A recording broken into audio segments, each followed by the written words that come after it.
بسم اللہ الرحمن الرحیم۔ اللہ تبارک و تعالی کے نام سے شروع جو بڑا مہربان اور نہایت رحم کرنے والا ہے۔ پیارے اسلامی بھائیو السلام علیکم۔ آج ہمارا ویڈیو کا موضوع ہے حضرت محمد صلی اللہ علیہ وآلہ وسلم اور حضرت خدیجہ رضی اللہ تعالی عنہ کے نکاح کا واقعہ، لہٰذا آپ سب سے گزارش ہے کہ ویڈیو کو اینڈ تک ضرور دیکھیے اور ساتھ میں چینل کو سبسکرائب کیجیے۔ حضرت خدیجہ رضی اللہ تعالی عنہ عرب کے شریف اور معزز خاندان سے تعلق رکھتی ہیں، گویا اب بھی اسی قریش خاندان سے ہے جس خاندان سے رسول اللہ صلی اللہ علیہ وآلہ وسلم ہیں۔ فرق صرف یہ ہے کہ خدیجہ رضی اللہ تعالی عنہ کا قبیلہ بنو اسد کہلاتا ہے اور نبی علیہ السلام کا بنو ہاشم، اور یہ دونوں قبیلے آپس میں بہت قریبی ہیں، یعنی دونوں ہی عدنانی اور قسی کی نسل سے ہیں۔ اس لحاظ سے حضرت خدیجہ رضی اللہ تعالی عنہ جنابی رسول اللہ صلی اللہ علیہ وسلم سے زیادہ دور نہیں ہے۔ اسی خاندانی شرافت کا نتیجہ یہ تھا کہ حضرت خدیجہ رضی اللہ تعالی عنہ کے میکے کے لوگ شریفانہ اور عمدہ خصلتیں رکھتے تھے۔ آپ رضی اللہ تعالی عنہ کے والد ایک اچھے تاجر تھے، ان کی تجارت کی ساکھ دوسرے ملکوں میں قائم تھی، اپنا مال غیر ممالک میں لے جاتے اور غیر ممالک کا مال حجاز میں لا کر فروخت کرتے اور اس کاروبار میں معقول منافع حاصل کرتے۔ عرب کے قبائل میں ان کی بہت عزت تھی اور خوشحال اور مالدار ہونے کی وجہ سے امیرانہ زندگی بسر کرتے تھے اور غریب غرباء کو تجارتی کاروبار کے لیے روپیہ بھی دیتے تھے۔ جب خدیجہ رضی اللہ تعالی عنہ جوان ہو گئے تو ان کے والدین کو ان کی شادی کی فکر ہوئی، چنانچہ ان کی منگنی ان کے چچازاد بھائی ورقہ بن نوفل سے کی گئی، لیکن کسی وجہ سے ٹوٹ گئی اور پھر ان کی شادی قریش کے ایک ممتاز و باوقار نوجوان ابو حالہ سے کی گئی۔ حضرت خدیجہ رضی اللہ تعالی عنہ کے پہلے خاوند ابو حالہ شادی کے بعد تھوڑی ہی برس زندہ رہے، پھر وفات پا گئے۔ ان سے ہند نامی صرف ایک لڑکا پیدا ہوا جس کی پرورش بعد میں جنابی رسول اللہ صلی اللہ علیہ وآلہ وسلم نے فرمائی۔ یہ وہی حضرت ہند ہے جو اسلام قبول کر کے ممتاز صحابہ کے صف میں شامل ہوئے۔ انہوں نے لمبی عمر پائی اور جنگ جمل میں حضرت علی رضی اللہ تعالی عنہ کی طرف سے لڑ کر جمادی الثانی 36 ہجری میں شہادت پائی۔ ابو حالہ کی وفات کے بعد حضرت خدیجہ کے والد نے ان کی شادی ایک شریف النسب قریشی عتیق بن عید مخزومی سے کر دی۔ یہ شادی پہلی شادی سے بھی سادہ طریقے پر ہوئی۔ خدیجہ رضی اللہ تعالی عنہ کے بطن سے عتیق کی ایک لڑکی تولید ہوئی جس سے مشہور نامور صحابی اور حدیث کثیرہ کے معروف رادی حضرت محمد بن عتیق مخزومی رضی اللہ تعالی عنہ کی ولادت ہوئی۔ حضرت خدیجہ رضی اللہ تعالی عنہ کے یہ دوسرے شوہر بھی ان کا زیادہ دیر ساتھ نہ دے سکے اور جنگ فجار میں حضرت خدیجہ رضی اللہ تعالی عنہ کے والد خویلد بن اسد اور ان کے خاوند عتیق بن عید مخزومی مخالف فریق سے لڑتے ہوئے قتل ہوئے۔ حضرت خدیجہ رضی اللہ تعالی عنہ نے اپنے دوسرے شوہر عتیق کی فوتگی کے بعد بیوگی کے ایام نہایت صبر و سکون سے گزارے۔ ایک روایت بھی ہے کہ 10 سالہ عہد بیوگی میں خدیجہ رضی اللہ تعالی عنہ چاہتی تھی کہ کسی سے نکاح کر لے، مگر انہیں کوئی اعتماد کے قابل اور مزاج شناس آدمی نہ ملتا تھا، اور یہ بھی لکھا ہے کہ اس عرصے میں انہوں نے کسی شریف خاوند کے انتخاب کی جدوجہد جاری رکھی اور خفیہ طور پر اس کوشش میں لگی رہی کہ کوئی معزز اور لائق آدمی ملے تو اس سے نکاح کر لیں تاکہ کاروبار میں سہولت رہے۔ چونکہ خدیجہ محترمہ کے والد اور شوہر تاجر تھے اور ان کی تجارت دور دور تک پھیلی ہوئی تھی، اس لیے حضرت خدیجہ رضی اللہ تعالی عنہ نے اسے مورثی کا کاروبار سمجھ کر اختیار کر لیا اور بیوگی کے زمانے میں اسی کو ترقی دینے پر توجہ فرمائی۔ حضرت خدیجہ رضی اللہ تعالی عنہ نسوانیت کی وجہ سے خود تو بیوپار نہ کرتی تھی، لیکن تجارت پیشہ لوگوں کو روپیہ دیتی تھی اور منافع میں اپنا مناسب حصہ مقرر کر لیتی تھی۔ تجارت کے نفع میں شریک ہونے کو مضاربت کہتے ہیں، اور یہ طریقہ عرب میں کئی شریف اور اعلیٰ خاندانوں میں رائج تھا۔ اسلام نے بھی منافع میں شرکت کرنے کو منع نہیں کیا، بشرط یہ کہ اس کے تہ میں کوئی سودی یا اور ناجائز قسم کا سسٹم کام نہ کر رہا ہو۔ اسی مضاربت منافع میں شرکت کے اصول پر حضور صلی اللہ علیہ وسلم نے بھی خدیجہ محترمہ کے ساتھ تجارتی معاہدہ کیا اور ان کے مال سے بیوپار شروع کیا۔ حضور صلی اللہ علیہ وسلم اپنے علاقے میں محمد الامین کے نام سے پکارے جاتے تھے، اور آپ کی امانت، دیانت، صداقت اور شرافت کا چرچا سب جگہ ہو چکا تھا۔ آپ صلی اللہ علیہ وسلم کے چچا اور مہربانی مربی ابو طالب کے اخراجات چونکہ بہت بڑھ چکے تھے اور آمدنی بالکل محدود ہو چکی تھی، اس لیے انہوں نے اپنے ہوش مند اور ہونہار بھتیجے یعنی جناب سرور عالم صلی اللہ علیہ وسلم کے سامنے خواہش ظاہر کی کہ خدیجہ دیانتدار لوگوں کو منافع پر مال دیتی ہے، آپ بھی ان سے روپیہ یا تجارتی مال مانگے اور شام کو لے جائے۔ امید ہے آپ ایسے متدین اور امین نوجوان کی درخواست وہ ضرور قبول کر لیں گے۔ چنانچہ حضور اکرم صلی اللہ علیہ وسلم نے خدیجہ رضی اللہ تعالی عنہ کے سامنے اپنا ایمان ظاہر کیا۔ خدیجہ کو اور کیا چاہیے تھا، وہ تو ایسے ہی ایماندار اور صاحب دیانت آدمیوں کی ٹوہ میں رہتی تھی۔ انہوں نے حضور صلی اللہ علیہ وسلم کی درخواست فوراً قبول کر لی، اپنا تجارتی مال آپ کی خدمت میں پیش کیا اور کہا کہ آپ اسے ملک شام لے جانے کی تیاری کر لیں۔ جناب رسول اکرم صلی اللہ علیہ وآلہ وسلم چونکہ اس سے پیشتر بھی تجارتی سفر فرما چکے تھے اور اپنے محسن چچا ابو طالب کے ساتھ رہ کر تجارت کر گر سیکھ چکے تھے، اس لیے آپ شام کے سفر کے لیے فوراً تیار ہو گئے۔ ابو طالب نے کہا، بھائی جائے، اب جو مال تجھے ملا ہے یہ اللہ کریم کا عطا کردہ ہے، سلامتی سے جاؤ اور سلامتی سے آؤ۔ حضرت خدیجہ رضی اللہ تعالی عنہ نے اپنا ایک قریبی عزیز خزیمہ بن حکیم اور اپنے غلام میسرہ کو حضور صلی اللہ علیہ وسلم کے ساتھ کر دیا اور آپ مال لے کر ملک شام کو روانہ ہو گئے۔ خزیمہ بن حکیم حضور صلی اللہ علیہ وسلم سے محبت رکھتا تھا اور آپ صلی اللہ علیہ وسلم کے اخلاق و عادات و اطوار کو بہت پسند کرتا تھا۔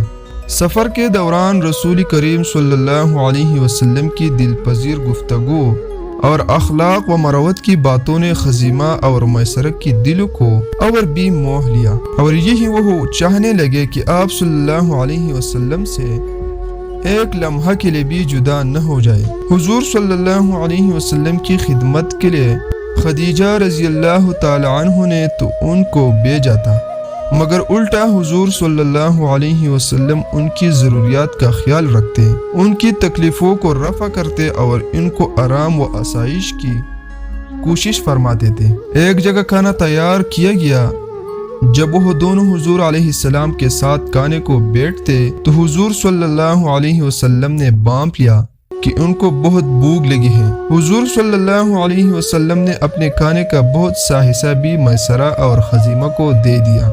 ایک اور روایت یہ بھی ہے کہ حضرت صلی اللہ علیہ وسلم نے کھانا کھانے کے بعد کوئی دعا فرمائی جس کی برکت سے ان دونوں کو پھر بھوک پیاس کی بےتابی پیدا نہ ہوئی۔ جہاں ضرورت ہوتی حضور صلی اللہ علیہ وسلم بھی تمام کاموں میں دونوں کو ہاتھ بٹھاتے اور ہر معاملے میں ان کی مدد کرتے۔ یہ باتیں بظاہر معمولی ہے لیکن ان کی تہ میں بڑے بڑے راز پوشیدہ ہیں جو آگے چل کر کھلتے ہیں۔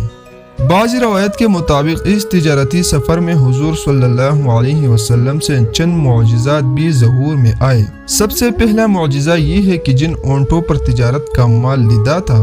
وہ تک کر چور ہو گئے اور چلنے سے جواب دے دیا۔ میسرہ نے حضور صلی اللہ علیہ وسلم کو اطلاع دی کہ فلاں اونٹ چلنے سے معذور ہے، کیا جائے؟ حضور اکرم صلی اللہ علیہ وسلم فوراً اپنے اونٹ سے اترے اور ان اونٹوں کے پاؤں پر ہاتھ رکھ کر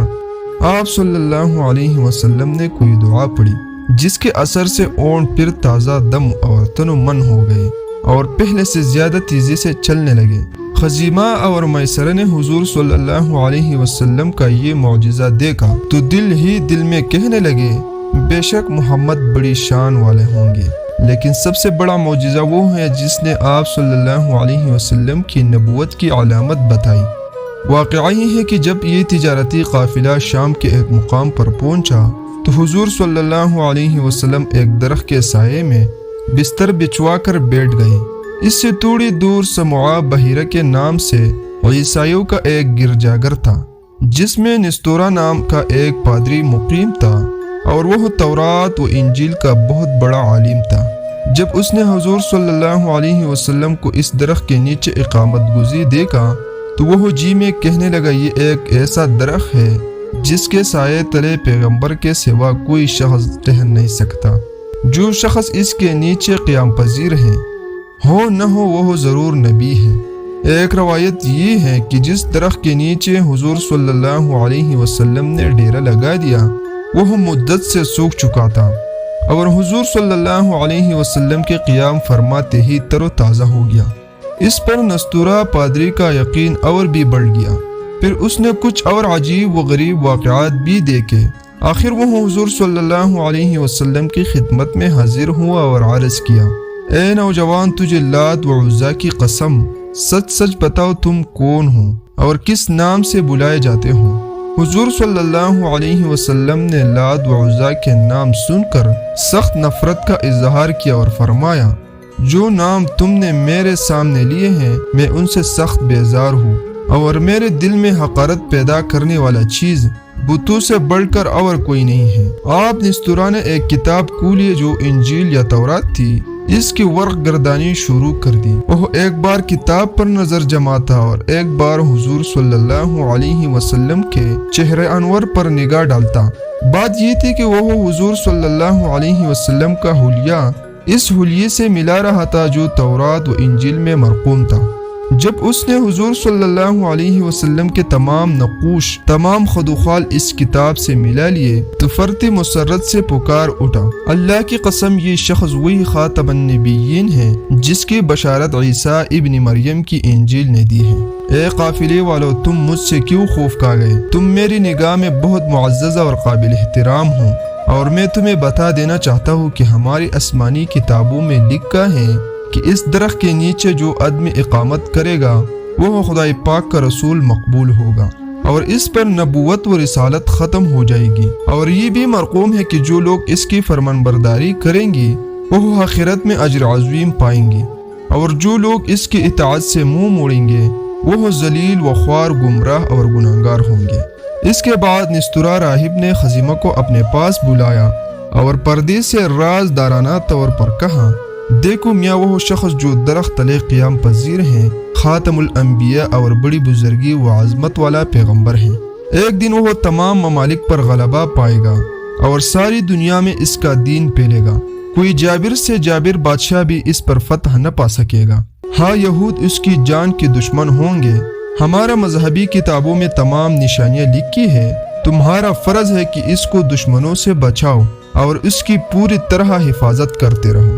البتہ یہ روایت مستند ہے کہ شام سے واپس آ کر حضرت خدیجہ رضی اللہ تعالی عنہ کے عزیز خزیمہ بن حکیم اور ان کے نوکر میسرہ نے سفر کے حالات ان کو بتائے اور رسول اللہ صلی اللہ علیہ وسلم کے متعلق جو واقعات انہوں نے دیکھے اور آپ کی نسبت جو کچھ انہیں معلوم ہوا وہ سب کچھ حضرت خدیجہ رضی اللہ تعالی عنہ پر ظاہر کر دیا۔ خیال ہے کہ خزیمہ اور میسرہ نے حضور صلی اللہ علیہ وسلم کی دعاؤں کے مقبول و مبارک اثرات، احسن ترین عادات و خصائل اور اعلیٰ اخلاق اور تدین کی تفصیل بتا دی گئی ہے، اور ممکن ہے نستورا راہب والا معاملہ بھی حضرت خدیجہ رضی اللہ تعالیٰ عنہ کے گوش گزار کر دیا ہو۔ علاوہ ہو برے جب خدیجہ رضی اللہ تعالیٰ عنہ نے حضور انور صلی اللہ علیہ وسلم کی امانت داری، خوش معاملگی، زیرکی، کاروباری مہارت، اعلیٰ تجارتی تجربہ اور پھر معقول منافع کمانے کے متعلق سنا اور وہ فرتی مسرت سے بے خودسی ہو گئی اور خیال کرنے لگے کہ جس شان اور جس صفات کے مردانہ کو تلاش تھی اللہ تعالیٰ نے وہ عطا فرما دیا۔ قدرت کے اس انتخاب پر خدیجہ رضی اللہ تعالیٰ عنہ بے حد شادہ و فرمان نظر آتی تھی۔ حضور صلی اللہ علیہ وسلم کے اوساط حمیدہ اور خصائل سعیدہ کا شہرہ سارے حجاز میں پھیلا ہوا تھا، اور حضرت خدیجہ بھی آپ کی دیانتداری، آپ کی بلندی اخلاق اور آپ کے دوسرے محاسن سے بے خبر نہ تھی۔ حضور صلی اللہ علیہ وسلم کی انہی صفات محمودہ کی وجہ سے تو خدیجہ رضی اللہ تعالیٰ عنہ نے خزیمہ اور میسرہ سے آپ رضی اللہ تعالیٰ عنہ کے حالات سنے تو ان کا پاکیزہ دل حضور صلی اللہ علیہ وسلم کی محبت سے بھرپور ہو گیا، اور وہ آپ کے حالات اور واقعات پر بار بار غور کرتے، آپ کی صفات کو تخلیل کی ترازو میں تولتے اور حضور صلی اللہ علیہ وسلم کی محبت کے جولے میں جولنے لگتے۔ بعضی روایت یہ بھی ہے کہ حضور صلی اللہ علیہ وسلم ابھی سفر شام سے واپس نہیں آئے تھے کہ خدیجہ رضی اللہ تعالیٰ عنہ کو کئی قسم کے سہانے خواب آنے لگے، جن میں آپ کو غیبی بشارتیں دی جانے لگی کہ ایک پیغمبر موعود، مراد وہ پیغمبر جس کا پہلی آسمانی کتاب میں وعدہ دیا گیا، ان کی شادی ہوگی۔ پھر جب انہوں نے خزیمہ اور میسرہ سے نستورہ پادری والا واقعہ سنا تو سونے پر سہاگا چڑھ گیا۔ خدیجہ رضی اللہ تعالیٰ عنہ کا اشتیاق روز بروز ترقی کرتا گیا، اور انہوں نے دل ہی دل میں طے کر لیا کہ شادی ہوگی تو محمد بن عبداللہ سے ہوگی، جو ان تمام خوبیوں کا سرمایہ دار ہے، جس سے انسانیت کا وقار قائم اور عظمت بحال ہے۔ لیکن جب خدیجہ کبریہ رضی اللہ تعالیٰ عنہ نے حضور صلی اللہ علیہ وسلم کے اوصاف عالیت کی اور آپ کی فراست و فہیدگی، آپ کی خلق عظیم، آپ کے احسان و مروت، آپ کی تہذیب و نجابت، آپ کی رواداری اور پھر آپ کی فیض و برکات کے حالات و واقعات سنے تو ان کے دل میں خود تحریک پیدا ہوئی کہ حضور صلی اللہ علیہ وسلم کی باکمال شخصیت ہی ان کی رفاقت کے لیے موضوع ترین ہے۔ چنانچہ حضرت خدیجہ رضی اللہ تعالی عنہ نے نفیسہ نامی ایک عورت کے ذریعے حضور صلی اللہ علیہ وسلم کو نکاح کا پیغام بھیج دیا، اور وہ بھی اس طرح کہ پہلے وہ حضور صلی اللہ علیہ وسلم سے یہ دریافت کرے کہ آپ شادی کرنا چاہتے ہیں یا نہیں۔ اگر آپ اسبات میں جواب دے تو پھر پیغام نکاح دیا جائے۔ چنانچہ نفیسہ نے حضور صلی اللہ علیہ وسلم کی خدمت میں حاضر ہو کر دریافت کیا کہ آپ نے اب تک شادی کیوں نہیں کی ہے؟ آپ نے فرمایا نفیسہ میں شادی کرو تو کیوں کرو؟ نہ میرے پاس روپیہ، نہ مال و دولت، نہ کوئی سامان، نہ مہر ادا کرنے کے لیے رقم، پھر تم ہی بتاؤ نکاح کیسے کر سکتا ہوں؟ نفیسہ نے عرض کیا اگر کوئی دولت مند اور دانشور خاتون آپ سے نکاح کی خواہش کرے اور پھر وہ شادی کے تمام اخراجات بھی اپنے ذمہ لے لے تو کیا آپ اس کی درخواست قبول فرمائیں گے؟ حضور صلی اللہ علیہ وسلم نے دریافت کیا وہ کون خاتون ہے؟ نفیسہ نے جواب دیا بنو اسد کی خدیجہ بنت خویلد۔ حضور صلی اللہ علیہ وسلم نے اگر وہ میرے حالات کے پیش نظر مجھ سے نکاح کرنے پر آمادہ ہو سکتی ہیں تو مجھے کوئی عذر نہیں۔ نفیسہ نے فوراً حضرت خدیجہ رضی اللہ تعالیٰ عنہ کو حضور علیہ السلام کی رضامندی سے اطلاع دی، جسے سن کر خدیجہ محترمہ کو انتہائی مسرت ہوئی اور اسی عورت کے ذریعے پیغام بھیج دیا کہ آپ اپنے اقارب سمیت فلاں دن نکاح کے لیے آ جائیں۔ نکاح کا دن یا تاریخ مقرر ہو جانے کے بعد معین وقت پر حضرت خدیجہ رضی اللہ تعالیٰ عنہ نے اپنے چچا عمرو بن اسد اور چچیرے بھائی ورقہ نوفل کی دعوت دی کہ وہ میری طرف سے شریک مجلس ہو اور میرا نکاح محمد بن عبداللہ سے کر دے۔ ادھر حضور صلی اللہ علیہ وسلم بھی اپنے چچاؤں ابو طالب، حمزہ اور دوسرے اقرباء کو لے کر تشریف لے گئے۔ آپ تو عام طور پر نکاح کے بعد خطبہ پڑھا جاتا ہے، لیکن اس زمانے میں خطبہ کو نکاح سے پہلے یا بعد پڑھنے کی قید نہ تھی۔ چنانچہ ابو طالب نے خطبہ نکاح پڑھتے ہوئے کہا اس خدای عظیم و رفا کو حمد و ثنا سزاور ہیں جس نے ہم قریش کو حضرت ابراہیم علیہ السلام اور حضرت اسماعیل علیہ السلام کی اولاد بنایا اور ہمارا سلسلہ نسب معدد مضر ایسے بزرگوں سے ملایا، بیت اللہ شریف کی حفاظت ہمارے سپرد کی، مکہ معظمہ کی سرداری ہمیں بخشی اور ایسا پاک اور عزت والا حرم ہمیں عطا فرمایا کہ ہر سمت سے زائرین اس کی طواف کے لیے حاضر ہوتے ہیں۔ خدا کے اس مقدس گھر میں جو کوئی داخل ہو جاتا ہے اس کے امن اور اس کی حفاظت کا ذمہ مولا کریم خود لے لیتے ہیں۔ اس کے علاوہ ہم رب تعالیٰ کے شکر گزار ہیں کہ اس نے ہمیں حکومت تفویض فرمائی اور لوگوں کا حکمران بنایا۔ اس بابرکت جوڑی کی یہ مبارک شادی انتہائی سادگی اور بے تکلفی کی مظہر تھی۔ نہ زرق برق لباس تھے، نہ بینڈ باجے بجائے گئے، نہ سہرے اور گانے باندھے گئے، نہ مہندی لگائی گئی، نہ دونوں گھروں میں ڈولگی کی آواز سنائی دی، اور نہ کسی قسم کی قبیح اور مسرفانہ رسوم کو قریب لایا گیا۔ ہاں خدیجہ رضی اللہ تعالیٰ عنہ کے حکم سے اعلان نکاح کے لیے دف ضرور بجائی گئی، جس کی ممانعت اسلام نے بھی نہیں کی، کیونکہ اس میں ساز و ترنم بالکل نہیں ہوتا، وہ محض کسی اعلان یا اطلاع کا ایک ذریعہ تھا۔ اور خدیجہ رضی اللہ تعالی عنہ ہی کے ارشاد پر مہر کے اونٹوں سے ایک اونٹ ذبح کر کے اس کا گوشت بارات اور دیگر حاضرین کو کھلایا گیا، اور نکاح کے فوراً بعد تمام اونٹ سیدہ خدیجہ کی تحویل میں دے دیے گئے، یعنی مہر فوراً ادا کر دیا گیا۔ مورخین نے لکھا ہے کہ اس شادی کی سادگی پر ہزاروں تکلفات قربان ہو جاتے تھے۔ اللہ ہمارے مسلمانوں کو بھی سادگی کی توفیق عطا فرمائے، نیز صحیح مہر باندھنے اور انہیں بہر صورت اور بروقت ادا کرنے کا احساس اور جذبہ صادقہ مرحمت فرمائے۔ حضرت خدیجہ رضی اللہ تعالی عنہ ایک مالدار اور امیر خاتون تھی۔ انہوں نے زندگی کے 40 سال بڑی ٹاٹ سے بسر کیے تھے۔ لونڈیوں غلاموں کی کمی نہ تھی،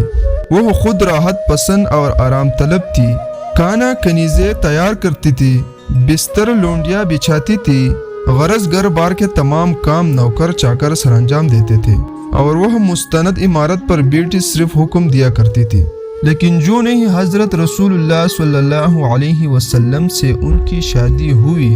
وہ اپنی امیری و تنگری، اپنا جاہ و حشم، اپنا کر و فر سب کچھ بول گئے، اور اپنے عالی قدر خاون کی خدمت گزاری اور فرمانبرداری میں مصروف ہو گئے۔ یہی نہیں، خدیجہ رضی اللہ تعالیٰ عنہ نے صرف زبانی اور رسمی محبت کا مظاہرہ کیا اور ظاہری خدمت کی نہیں، انہوں نے سچ مچ اپنا تن من دن حضور صلی اللہ علیہ وسلم پر قربان کر دیا، اور کسی بھی قربانے سے دریغ نہیں کیا۔ آپ رضی اللہ تعالیٰ عنہ نے اپنا تمام مال حضور صلی اللہ علیہ وسلم کی خدمت اقدس میں حاضر کر دیا، اور آپ کی خدمت میں سپر کرتے ہوئے کہا، آپ جہاں چاہے اور جس طرح چاہے اسے خرچ کر سکتے ہیں۔ میرے آقا، یہ تمام دولت آپ کی ہے، آپ اس کے آپ مالک ہیں، اور آپ اسے آزادی سے بلا ہچکچاہٹ تصرف میں لا سکتے ہیں۔ حضرت خدیجہ رضی اللہ تعالیٰ عنہ کا یہ اثار اور مالی قربانی اسلام کے استحکام کا باعث ہوا۔ اس معزز خاتون نے دین حق کے لیے اور اس کو تسلیم کرنے والوں کے لیے اپنے خزانے لٹا دیے، اور ان کی فداکاری نے مذہب حق کو وہ ترقی اور قوت بخشی کہ آج ساری دنیا میں اس کا نام بلند و رافع نظر آتا ہے۔